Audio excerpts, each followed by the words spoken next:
안녕하세요. 저는 올해 60대 중반의 남성입니다.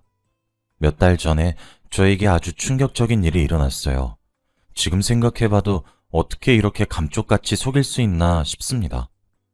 과거를 돌이켜보면 제가 많이 한심하고 바보 같아 보이긴 했던 것 같아요. 제 이야기를 들으시고 혹시 여러분도 저와 비슷한 일을 겪고 계신다면 진작에 정신을 바짝 차리시길 바랄게요. 저의 이야기를 하기 위해서는 저의 학창시절 때로 돌아가야 합니다. 저는 어렸을 때부터 시골에서 자라왔어요. 주위에는 논과 밭밖에 없고 마을 사람들끼리 다 알고 지내는 그런 시골 말이죠. 거기서 저는 동네 어른들한테 예쁨을 많이 받는 남자아이였습니다. 부모님과 저, 이렇게 셋이서 그곳에서 살았고 동네 사람들은 다 저를 알았죠. 다들 저를 보면 용돈을 쥐어주시기도 하고 먹을 것을 주시기도 하면서 정겨운 동네였습니다. 저는 평생 그곳에서 농사를 지으면서 살 줄 알았어요. 동네 여자와 결혼을 하고 이 동네에서 아이를 낳고 생을 마감할 줄 알았죠. 그런데 이 생각은 얼마 가지 못했습니다. 제가 꿈이 생기고 말았거든요. 원래는 평생 귀농을 하면서 살고 싶었지만 어느 순간부터 의사가 되고 싶어졌습니다. 저희 동네가 워낙 작고 사람들도 없다 보니까 집집마다 상황을 다 알아요. 그래서 제가 의사가 된다고 하니까 다들 비웃더라고요. 이 동네에서 그만한 인재가 나온 적도 없고 공부도 제대로 해보지도 않았던 제가 의사가 된다고 하니 꿈이 너무 크다고 했습니다. 제가 의사라는 꿈을 가지게 된 이유가 다름이 아니라 아버지 때문인데요. 아버지가 나이가 드실수록 거동도 불편하시고 병에 걸리시게 되셨습니다. 그런데 저희 동네가 워낙 시골이고 병원에 가려고 하면 몇 시간은 차를 타고 나가야 해요. 하지만 저희 집에서 운전을 할 수 있는 사람이 없기도 했고 몇 시간 동안 차를 타고 가시면서 아버지가 많이 힘들어 하셨습니다. 그러다 보니 병원에 가는 것도 싫어하셨고 결국 치료를 많이 못 받으셨어요. 결국 아버지는 얼마 지나지 않아 돌아가셨고 집에는 저와 어머니만 남게 되었습니다. 저는 아버지가 돌아가셨을 때 결심했어요. 의사가 되기로 말이죠. 의사가 되어서 꼭 이 동네로 돌아와 개인 병원을 차리고 어르신들을 치료할 거라고 다짐했습니다. 다들 제가 이 말을 하니 좋아는 하셨지만 한 번도 이 동네에서 의사가 나온 적이 없기 때문에 기대는 하지 않는 눈빛이었어요. 저도 한 번도 공부를 한 적이 없으니 걱정이 되긴 했지만요. 그런데 제 인생은 아버지가 돌아가시기 전과 후로 나뉜다고 해도 과언이 아닐 정도입니다. 하루 종일 공부만 했거든요. 코 피 흘리면서 밤새 공부하는 건 기본이었고 밥 먹는 시간도 아까워서 밥을 먹으면서도 공부를 했습니다. 마을 어르신들이 다들 저희 집에 한 명씩 들리면서 제가 공부하는 거 구경도 하셨고 제가 성적도 오르고 어느 정도 의사가 될 가능성이 있어 보이니 자기 자식들 과외도 시켜달라고 난리였죠. 어머니는 제가 공부를 열심히 하니까 어깨가 바짝 올라가셔서는 어른들한테 자랑하고 다녔습니다. 그리고 돈 걱정 일절 하지 말라며 무조건 의대를 보내줄 테니 저는 공부만 열심히 하라고 하셨죠. 저는 정말 기적적으로 의대에 합격했고 그날 저희 동네는 잔치를 열었습니다. 이 조그마한 동네에서 인재가 나왔다고 다들 춤추고 술 먹고 난리였죠. 저는 얼마 후 의대에 입학했고 완벽한 의사가 되기 위해서 노력했습니다. 서울에 있는 의대에 갔고 저는 태어나서 처음으로 고향을 떠나 홀로 서기를 시작했어요. 굉장히 두렵고 서울에 대해 무서웠지만 저의 꿈을 이뤄내기 위해서는 해야 하는 일이라고 생각했습니다. 그런데 정말 제 예상보다 서울은 더 험난하고 위험했어요. 늘 안정적이고 평온했던 시골에서 살아왔던 저는 서울이라는 곳에 처음 갔는데 정말 울고 싶었습니다. 사람들을 쉽게 믿어서 사기도 많이 당했고 너무 삭막하고 차가운 공기에 살기 힘들었죠. 그런데 인간은 역시 적응의 동물인 건지 이것도 몇 년 고생하니 금방 적응했습니다. 가끔씩 어머니가 뵙고 싶고 고향에 내려가고 싶을 때가 몇 번 있지만 꾹 참고 이겨냈어요. 그리고 저는 의대를 졸업하고 정말 의사가 되었습니다. 한창 바쁠 때가 지나고 이제 어느 정도 제 환자도 생기게 되었어요. 그때 제 나이가 30대 초반이었습니다. 드디어 남들이 봐도 의사 선생님 같아 보이는 사람이 되었죠. 수술도 집도 하고 밑에 후배들도 많았습니다. 가족들도 먹여 살릴 수 있게 되었고 어머니도 저를 많이 자랑스러워 하셨죠. 그런데 제가 딱 한 가지 하고 싶은 게 있었습니다. 바로 결혼이에요. 제가 30대 때까지 정말 죽기 살기로 살았어요. 그래서 주위를 둘러볼 여유조차 없었고 당연히 여자를 만날 기회 따위는 없었죠. 그런데 이제는 나름 안정적이고 주위에서 한둘씩 결혼을 하니 저도 이제는 가정을 꾸리고 싶더라고요. 어머니도 얼른 며느리와 손주를 보고 싶어 하셨고요. 그래서 저는 본격적으로 소개팅도 해보고 여자들을 만나기 시작했습니다. 처음에는 다 저와 맞지 않는 여자들이었는데 딱 한 명 첫눈에 반한 여자를 만나게 되었어요. 너무 예쁘고 참하고 아름다운 여성이었습니다. 저와 그 여자는 서로 마음에 들어 했고 연애도 하기 시작했어요. 둘 다 사귈수록 마음도 잘 맞고 성격도 똑 닮아서 결혼 생각도 금방 하게 되었습니다. 나이가 비슷했기에 결혼이 급했거든요. 그런데 여자친구네 집안에서 반대가 아주 많이 심했습니다. 여자친구네 집안은 태어날 때부터 서울에서 자란 부잣집이에요. 하지만 저는 시골에서 태어나고 자란 다음 서울로 상경한 사람이라서 안 된다고 하더라고요. 그리고 의사이긴 하지만 집안과 출신이 좋지 못해서 결혼은 안 된다고 했습니다. 집안 차이가 너무 난다고 하면서 말이죠. 솔직히 틀린 말은 아니었지만 저는 자존심도 많이 상했고 이 여자를 놓치고 싶지 않았습니다. 그런데 여자친구도 저와 같은 마음이었는지 저희는 집안의 말을 무시하고 마음대로 결혼을 진행했어요. 혼인신고도 했고 신혼집도 알아서 구한 뒤 결혼 생활을 시작했죠. 저희가 이렇게 막무가내로 나오니까 여자친구네 집안에서도 꼬리를 내리시더라고요. 아무튼 저희는 어찌저찌 해서 결혼 생활을 시작했고 이제 앞으로 행복만 할 줄 알았습니다. 그런데 이 행복은 얼마 가지 못하더라고요. 제가 결혼하고 고향에 자주 내려가지 못하니까 저희 어머니한테 서울에 있는 집을 하나 구해드렸어요. 어머니가 한 번도 서울에서 살고 싶다는 말을 하신 적이 없는데 이번에 처음으로 신혼집 근처에 집을 구해달라고 성화를 하셔서 제 사비로 신혼집과 가까운 곳으로 집을 구해드렸습니다. 와이프도 찬성을 했고 저도 별일이 없을 줄 알았거든요. 그런데 그건 저희 부부의 착각이었습니다. 어머니는 매일같이 저희 집에 오셔서 사사건건 다 간섭하셨거든요. 저희는 아기를 조금 천천히 가지고 싶었는데 어머니는 결혼한 지 얼마 지나지 않아 바로 임신을 강요하셨습니다. 한약을 타서 와이프한테 먹이기도 하고 점집에 가서 구슬하기도 하면서 말이죠. 저는 일을 하느라 와이프한테 관심을 많이 못 줬는데 그때 생각해보면 매일 와이프가 힘들다고 했었는데 제가 조금이라도 물어봤었다면 비극은 막을 수 있었을 것 같아요. 지금 생각해도 과거의 제가 너무 한심합니다. 아무튼 그렇게 와이프는 저희 어머니한테 임신 강요를 미친 듯이 받았어요. 막말도 하시고 와이프를 때리기도 하시면서 아이를 가지라고 하셨죠. 근데 와이프가 임신이 잘 되지 않았어요. 병원에서도 이유를 모르겠다고 했고 저도 궁금하긴 했지만 아쉬운 티를 전혀 내지 않았어요. 그런데 이렇게 임신이 안 되니까 어머니가 와이프한테 너 네 남편 몰래 피임약 먹지? 아니면 다른 놈 생겼냐? 라고 하시며 와이프를 막 때리고 막말도 하셨습니다. 제가 말리기도 하고 화도 내봤지만 다 소용이 없었어요. 와이프는 결혼하고 얼마 지나지 않아 계속 괴롭힘을 받다가 결국 터졌습니다. 퇴근하고 나서 집에 가보니 와이프가 없더라고요. 와이프 물건도 하나도 없고 편지 한 통만 있었습니다. 그리고 옆에는 이혼 서류가 있었죠. 편지 내용으로는 어머니가 이혼 강요가 너무 심하고 괴로워서 못 살겠다고 했습니다. 그리고 저도 몰랐던 내용들이 있더라고요.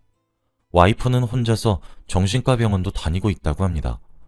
우울증 약도 먹고 정신과에서 상담 치료도 받으면서 살고 있었대요.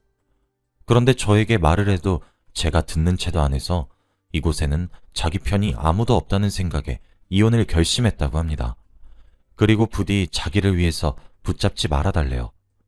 저는 그 편지를 읽고 지금까지 제가 와이프한테 얼마나 무관심했는지 알 수 있었습니다.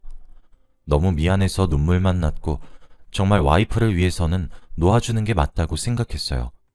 저 같은 남자를 만나서 고생만 한 게 너무 미안했거든요.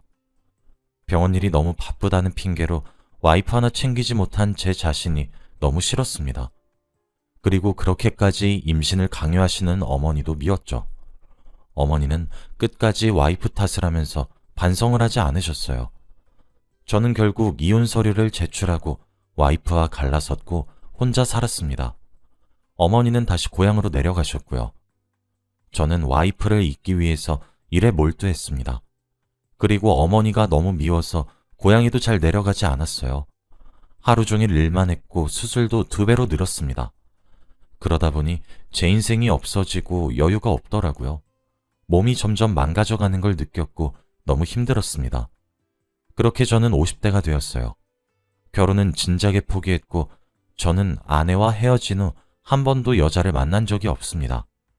그리고 고향으로 돌아가서 제 꿈을 위해 병원을 차리고 싶었지만 어머니가 있는 곳으로 가기도 싫었어요. 그런데 그때 친구 한 놈이 저에게 소개팅을 시켜준다고 하는 겁니다. 의사 일을 하다가 알게 된 의사인 친구인데 나이도 저와 비슷해서 최근에 친해지게 된 친구예요. 친구도 의사 일을 하고 둘 다 결혼을 하지 않아서 공감대도 많았습니다. 그런데 저에게 여자를 소개시켜준다고 하는데 잠깐 들어보니 되게 괜찮은 조건이더라고요. 자기가 어렸을 때부터 알던 동네 동생이라고 하는데 한 번도 결혼한 적이 없고 혼전순결이라고 합니다. 그래서 남자를 많이 만나보지 않았고 얼굴도 예쁘다고 했죠. 사진을 보여주길래 봤더니 정말 예뻤습니다. 저는 편안한 마음으로 친해지면 좋겠다는 생각에 소개를 받았고 식사자를 가졌죠. 저와 나이가 비슷해서 그런지 대화도 잘 통하고 의외로 맞는 부분도 많았습니다. 그러다 보니 자주 만나보고 싶더라고요. 많이 만나다 보니 사랑도 싹 튀었고 저희는 연애를 하기 시작했습니다. 그 여자는 카페 사장님이라고 했고 카페에 놀러가고 싶다고 말을 하니 아직 오픈한 지 얼마 안 됐다며 오지 말라고 하더군요. 아무튼 저는 그 여자와 연애를 하면서 해달라는 거 다 해줬습니다. 전 아내가 문득 생각이 나서 제가 해주지 못했던 거 지금 여자친구한텐 다 했어요. 사달라는 거 다 사주고 먹고 싶다는 거 다 먹게 해줬죠. 명품백, 명품옷 등등 가리지 않고 다 사줬습니다. 그러다가 제가 병원 일이 너무 바쁘니 자주 못 만나서 결국엔 카드까지 줬어요. 매일같이 몇백만 원을 편하게 긁는 게 조금 찝찝하긴 했지만 그래도 이렇게 해줘야 나중에 후회되지 않을 것 같아서 별말하지 않았습니다. 전 와이프에 비해 성격이 착하고 예의가 바르진 않았지만 그래도 저와 잘 맞았어요. 연애를 하면서 제가 병원 일이 바쁘다 보니 같이 있다가 자리를 뜬 경우가 대다수인데 그때마다 다 이해를 해준 사람이었거든요. 아무튼 저는 이 사람과 연애 끝에 결혼을 하기로 했습니다. 둘 다 나이도 얼추 찼고 평생 같이 살 사람이 있으면 좋겠다는 생각을 가지고 있었기에 혼인신고만 하고 저희 집에서 살자고 했죠. 다행히 여자친구도 좋다고 해주었고 결혼하기 전에 그래도 어머니에게 인사를 드리면 좋을 것 같아서 내키진 않았지만 고향으로 내려가 인사를 시켜드렸습니다. 그런데 어머니는 제 여자친구를 보고 썩 좋아하지 않으시더라고요. 제가 집에도 잘 안 내려오는데 여자친구 만들어서 오니까 속상해서 그런 줄 알았습니다. 그런데 그 이유가 아니더라고요. 어머니는 저를 따로 부르시더니 다른 사람이랑 살아도 저 여자는 절대 안 된다고 했습니다. 제가 왜 그러냐고 따져 물어도 계속해서 안 된다고 말만 하시고 그냥 마음에 들지 않는다고 하더라고요. 그리고 이번 한 번만 자기 말 믿으라면서 뭔가 안 좋은 기운이 있다고 했습니다. 저는 과거에 어머니 말을 믿고 전 와이프를 놓친 기억이 있어요. 지금 그때만 생각해도 화가 불같이 납니다. 그래서 저는 과거의 일을 다시 일으키지 않기 위해 제 고집대로 하기로 결심했어요. 저는 어머니의 말을 무시하고 여자친구와 혼인신고를 했습니다. 어머니는 가슴을 퍽퍽 치시면서 아들을 잘못 키웠다고 신세한탄을 했지만 저는 아랑곳하지 않았죠. 그리고 여자친구는 저희 집에 와서 같이 살게 되었습니다. 와이프와 저는 둘 다 50대였는데 기쁜 소식이 찾아왔어요. 바로 아내가 임신을 했다는 소식이었습니다. 저는 너무 기뻐서 이리저리 뛰어다녔죠. 그런데 50살이 넘어서 아기를 가졌다고 하면 주위 사람들의 시선이 차가울 것 같아 자랑은 하지 못했습니다. 하지만 아내를 소개시켜준 친구는 어떻게 알았는지 저에게 먼저 말을 해주더라고요. 임신한 거 축하한다고 하면서 말이죠. 그때는 조금 놀랍고 당황스럽긴 했는데 그래도 아내가 따로 말해주었나 보다 하면서 넘겼습니다. 아내는 임신을 하고 집에서 휴식을 취해야 하는 사람이 계속 밖으로 나다니더라고요. 카페에 출근을 하러 가기도 하고 친구들을 만나러 다니기도 했습니다. 그래서 제가 아직 임신 초반이니까 너무 무리하지 말라고 했죠. 그리고 제가 있는 병원의 산부인과를 다니라고 했습니다. 하지만 아내 말로는 병원 사람들 다 제가 아는 사람이라 다니기 민망하다고 하더라고요. 병원에 젊은 임산부밖에 없어서 눈치가 보인다고 합니다. 그러면서 저에게 한 가지 제안을 하더라고요. 임신하는 기간 동안 친정집에 있다가 오겠다고 했습니다. 장모님의 보살핌을 받으면서 임신을 하고 싶대요. 그리고 동네에 있는 산부인과를 다닐 테니까 걱정할 필요가 없다고 했습니다. 저는 많이 당황스러웠어요. 제가 그럼 산부인과도 같이 다니겠다고 하니까 오지 말라고 하는 거 있죠? 시골에 있는 산부인과고 친정이 서울이랑 많이 멀어서 오기 번거로우니 가만히 있으라고 했습니다. 저는 솔직히 이해가 되지 않았고 다른 집들도 이렇게 하는지 궁금했어요. 그런데 어디 물어볼 사람이 없으니까 답답했습니다. 가는 병원 이름도 제대로 안 알려주고 아내는 임신한 몸을 이끌고 결국 친정으로 갔죠. 임신하는 동안 저와 얼굴을 잘 보지 못했습니다. 제가 일이 빌 때 친정으로 잠깐 내려가서 아내와 같이 시간을 보내고 다시 올라왔죠. 그런데 임신할 때 배를 절대 만지지 말라고 했습니다. 아기가 다른 아기들보다 워낙 예민해서 배를 만지면 몇 배로 더 크게 반응한다고 하면서 말이죠. 아무튼 저는 출산 당일날까지 아내가 무슨 병원을 다니는지 몰랐습니다. 그리고 저는 출산 당일날 아내의 연락을 받고 병원으로 가려고 했어요. 그런데 아내가 절대 오지 말라고 하더라고요. 너무 멀고 새벽이라 사고 난다고 하면서 말입니다. 저는 말도 안 되는 소리라고 한 뒤 아내에게 고집을 피워 병원 주소를 알아내고 병원으로 갔어요. 그런데 거기서 제 동기를 만나게 되었습니다. 산부인과에서 일을 하고 있던 제 동기였는데 정말 오랜만에 만난 사이였죠. 인사할 틈도 없이 저는 제 아내의 이름을 말하며 그 사람 혹시 어딨냐고 물었어요. 지금 출산이 긴급하다고 연락이 왔다고 하면서 말이죠. 그런데 제 동기는 아내가 있는 병실을 소개해줬고 저는 급하게 달려갔습니다. 병실 근처로 가는데 사람들이 난동을 피우고 있었고 저는 무슨 일인가 싶어서 들어가니 아내의 옆에는 저에게 아내를 소개시켜준 친구가 있었어요. 저는 그 친구가 왜 아내 옆에 있는지 그리고 왜 사람들이 그 둘한테 해코지라고 있는지 이해가 되지 않았습니다. 아내와 제 친구는 저를 보고 더 놀란 눈치였어요. 그런데 내용을 들어보니 너무 충격적이었습니다. 간호사들이 화를 불같이 내며 아내와 친구한테 해코지라고 있는 사람들을 말리고 있었는데 그 사람들이 하는 말을 들어보니 말문이 턱 막히더라고요. 지금 생각해도 어이가 없습니다. 제 친구와 아내는 부부관계래요. 아니, 이혼을 했지만 다시 사랑하는 관계라고 합니다. 그리고 아내는 카페 일을 하는 게 아니라 술집 마담 일을 하고 있대요.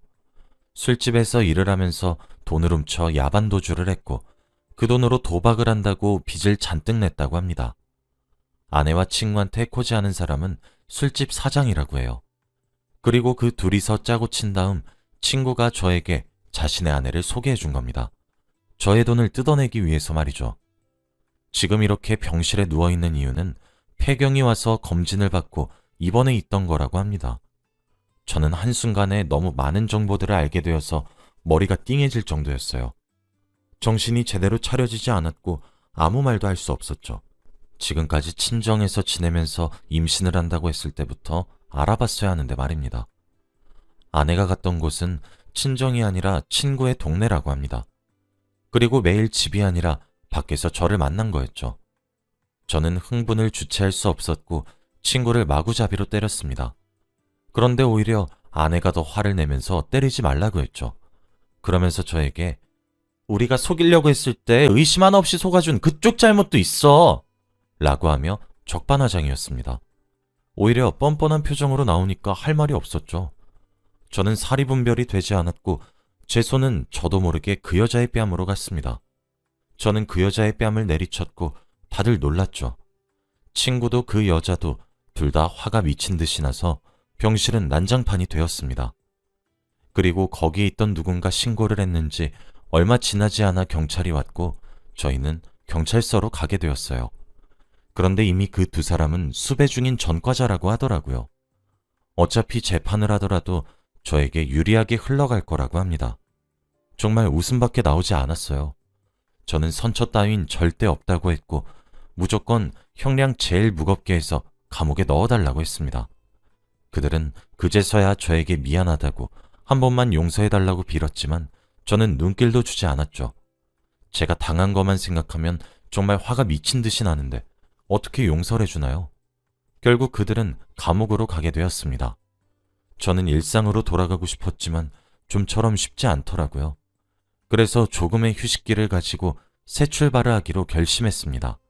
바로 저의 꿈인 동네에 개인 병원을 차리는 것으로 말이죠. 저는 고향으로 돌아가 어머니에게 사과를 구하고 개인 병원을 차렸습니다. 저를 알고 있던 동네 어르신들도 저를 기다리고 있었다며 반겨주셨고 나름 동네에서 유명한 병원이 되었어요. 서울에 있는 동안 행복한 기억이 별로 없는 것 같은데 이곳에서 있으니 매일매일이 행복합니다. 지금 그때만 생각하면 자다가도 벌떡 일어나요. 어떻게 그런 부부 사기단이 있을까요? 제가 얼마나 한심해 보였으면 그런 거짓말을 하는지 싶네요. 지금 저는 과거의 상처를 모두 치유했다고 말을 할 순 없지만 그래도 여기에 있으니 심적으로 편하네요. 아마 아직까지 서울에 혼자 있었다면 힘들었을 것 같습니다. 저의 꿈을 이제서라도 실현할 수 있어서 너무 좋네요. 앞으로는 어머니 옆에서 살려고 합니다. 못다한 효도라면서 과거에 죄송했던 일 다 갚아나가려고 해요. 여러분도 혹시 이런 일이 있으신 적이 있나요? 사람 함부로 믿지 마시고 항상 의심하시길 바랍니다. 저희 이야기는 여기까지입니다. 들어주셔서